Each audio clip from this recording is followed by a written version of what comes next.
One last question. So this is from @UpperValleyMom, good handle. Would love to know what skills or experiences Indra would suggest as essential for future leaders. Oh, great question. I've always talked about my 5 C's model, and let me talk about them again. The first is competency. I think anybody who wants to be a future leader should have a hip pocket skill that everybody looks at and says, XYZ is the go-to person for that skill. Because unless you're really known for something, and not just as a generalist, you don't stand out from the pack. But in order to be competent at something, you've got to be a lifelong student, because you've got to constantly refine your knowledge of that subject so that you remain ahead and abreast of everything that goes on in that field first. The second I'd say is courage and confidence. It's a pair.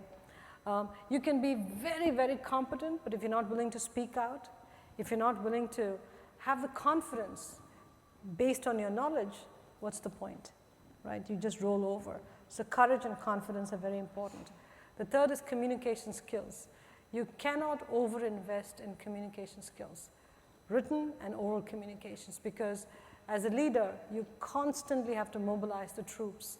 I can tell you when I first came to the United States, I used to debate and I used to be on debating teams, but I used to speak so fast because culturally I grew up in an environment where people spoke very fast. Fortunately, Yale had a requirement that unless you passed the communications course, you couldn't graduate from the first year to the second year in business school. I flunked the first time I took the communications course.